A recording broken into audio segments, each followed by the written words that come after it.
Start with Ron Corbett, and he's going to run for governor, currently the mayor of Cedar Rapids. And Ron, floor is yours. Thank you. Good evening. My name is Ron Corbett. I'm a Republican candidate for governor. Our primary is on June 5th, so about 3 months away.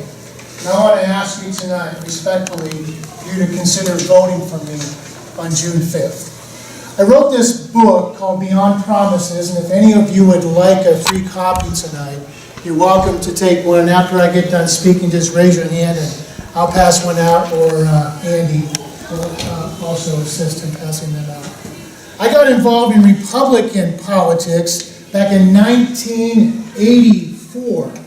Well, I look like a young man, right? I'm 57 years old, so I must have been really young when I got involved. I was 24 years old, just out of college, and went to work helping the local party, and specifically Roger Jepson. Roger Jepson was our United States Senator back in 1984. He unfortunately lost that election to Tom Harkin. But I was bit by the political bug and ended up running for office myself in 1986. I was 24 years old, really green behind the ears, but this was in the middle of the farm crisis, and hundreds of thousands of people were leaving our state. And I said, I'm not going to. I'm going to be a young Iowan that's going to stay in Iowa. And that struck a chord with the voters of Cedar Rapids. I defeated a long-term Democrat incumbent in a Democrat district and got elected to the Iowa legislature at the age of 26 years old. When I was in there, I pushed for the conservative agenda day in and day out. And in 1992, Republicans took control of the Iowa House for the first time since 82. It's a 10-year period. And I was appointed as Appropriations Chairman of the state of Iowa. At the time, the state's deficit was $400 million, and the debt had piled up. And as Appropriations Chair, I helped navigate the state to where we balanced the budget, paid off the debt, and introduced a new word into Iowa government, the S word. That stands for surplus. And because of my 2 years as Appropriations Chairman, in 1994 I was elected Speaker of the Iowa House of Representatives, which is the top spot in the Iowa House of Representatives. I was 34 years old and I got elected as Speaker of the House. My colleague Brent Segrist was the majority leader at that time. And for 5 years as Speaker of the House, I pushed the conservative agenda. As a matter of fact, 1997 was the last year Iowa cut income taxes. But in 1999, I walked away from it all. Governor Vilsack had just gotten elected, and people were saying, Ron, it's your turn to run for governor. You're 38 years old, 39, Speaker of the House, you pushed the conservative agenda, it's your turn to run for governor. I said, well, it may be my turn, but it's not my time. You see, back in Cedar Rapids, I had an 8-year-old, a 6-year-old, a 4-year-old, a 2-year-old, and one on the way. You ever hear that song, Cats in a Cradle? That was my Cats in a Cradle moment. So I walked away from being the Speaker of the House, not to become a high-paid lobbyist, not to run for governor, but to be a father. And I moved back to Cedar Rapids and I raised my kids, and I stayed involved in my community by heading up the Chamber of Commerce and working in the private sector. But you know what happens when you walk out of elected politics? People kind of forget you. And that's why I wrote this book, as a way to tell my story, the story of Cedar Rapids and my story over the years from 1982 to the present. I got back into politics after the flood of 2009, and I've been mayor of Cedar Rapids for the last 8 years. But let me tell you, I believe in term limits, okay? I think it's good for fresh people to come in and look at the ideas. And so I only ran 2 terms as mayor of Cedar Rapids, and I've thrown my hat in the ring running for governor. You know, I told you about those 5 kids. And over the last 20 years raising those kids, like any family, you have your ups and downs. I want to tell you a story about one of my sons, and then I'll wrap it up here. I tell all my kids, I'm going to help you if you go to college. I'll help cover the cost of college, but what I expect from you in return is you better have a GPA of 3.0. Anything less than that, I'm going to pull the plug on you. Well, my first son goes to Wartburg, and he's got a 3.6. He's fine shape.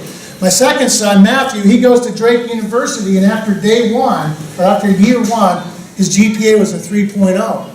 I said, son, 3.0, you're cutting it close here. He goes, don't worry, Papa, don't worry. Well, his second year, at the end of his second year, his GPA dropped to 2.97. 2.97. Well, you know the rules, right? You know what he wanted. Well, give me another semester. I promise I'll work on getting my GPA above 3. I told him no. I said, son, you knew the rule. I told you it was 3.0. He got mad at me. He said, fine, I'll just borrow money.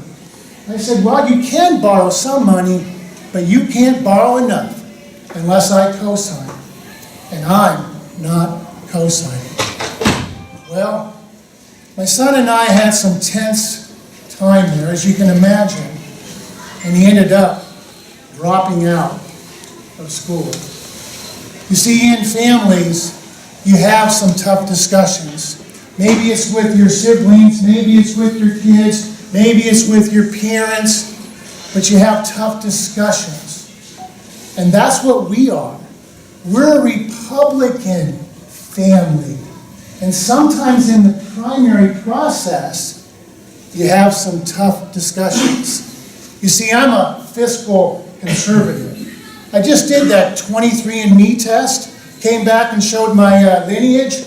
There was also something else that popped up. It says fiscal conservative. You see, it's in my DNA. So I don't like what's going on in the State House right now. 2 years in a row where they've revenue estimations, where they're doing mid-year budget cuts, spending more than we're taking in. That's not what Republicans do. Republicans don't let the government spend more than it takes in. And so here they are, 2 years in a row, making mid-year budget cuts. You're going to cut someone's budget, tell them the first of the month. They got the whole month to adjust. You don't tell them the 28th of the month when most of the month's already passed. And that's what they're doing to the agencies and organizations like community colleges with these mid-year budget cuts. I'm a fiscal conservative.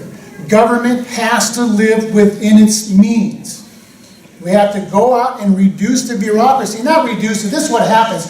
All the establishment says, well, we're going to cut back, cut back. You know what? Bureaucracy is like prairie grass. Prairie grass has deep, deep roots. Bureaucracy has deeper roots. We got to root it out. So I've called for the elimination of the Board of Regents, the Board of Trustees system. I've called for the combining of the Workforce Development Department, Economic Development Department. And I have many, many more ideas on how to control the growth of government. The governor and I disagree on that. So this is one of those tough family discussions. I don't like her tax plan either. First of all, her tax plan raises taxes. She wants to put a new tax on the new economy.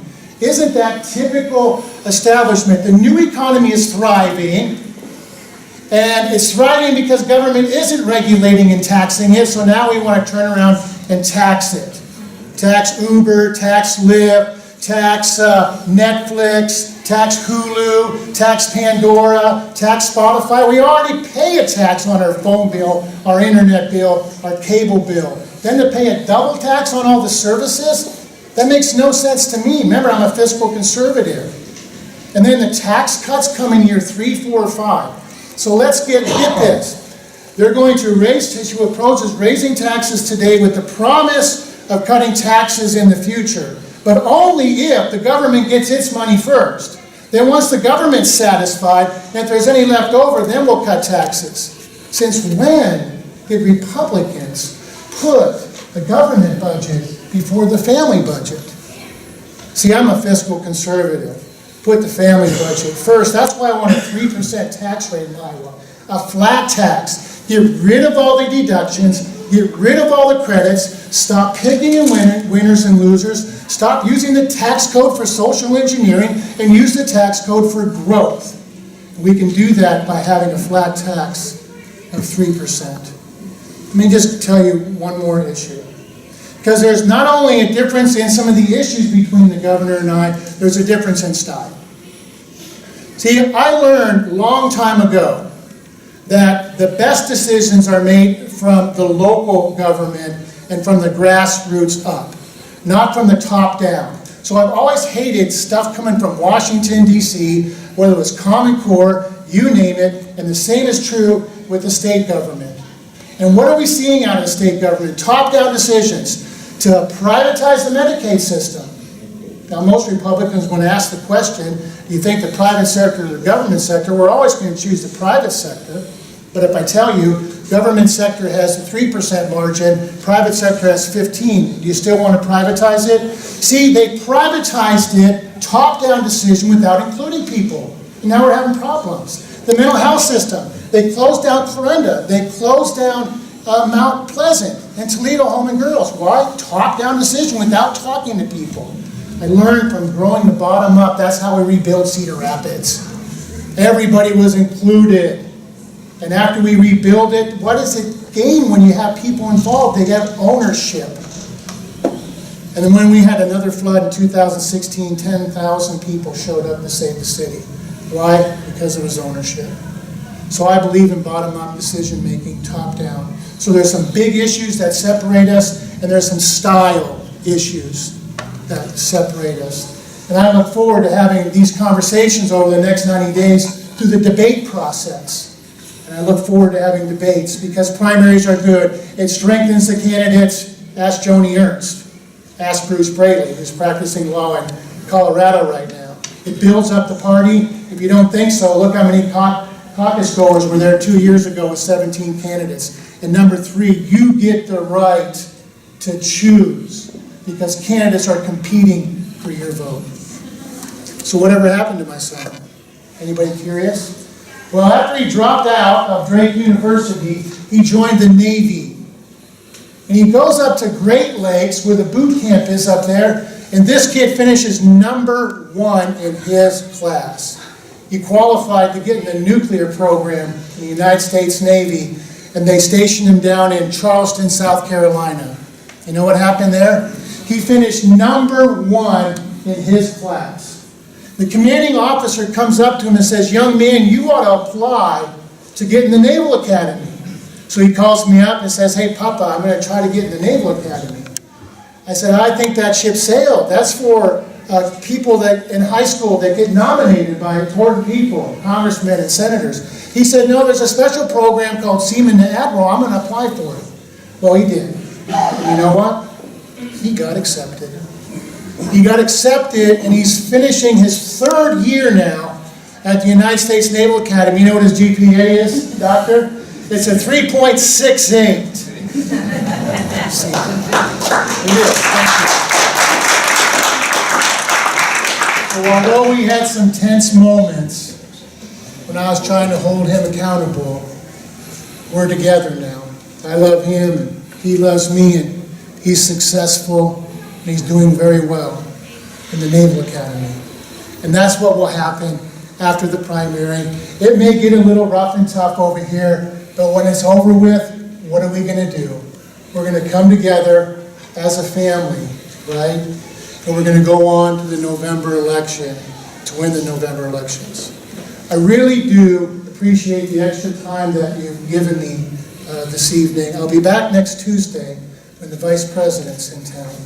And by the way, had I let him slide, what do you think the message would have been to my 3rd son, my 4th child, daughter, and my 5th kid? Probably would have sent the message that Dad wasn't so serious, was he? So my youngest son, who's graduating from high school here in a couple months, just got nominated himself to the Naval Academy.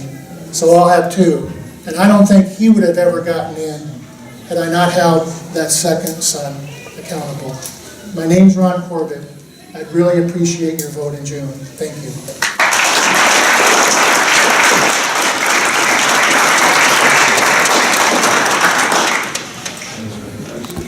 Thank you. That was awesome. I like that.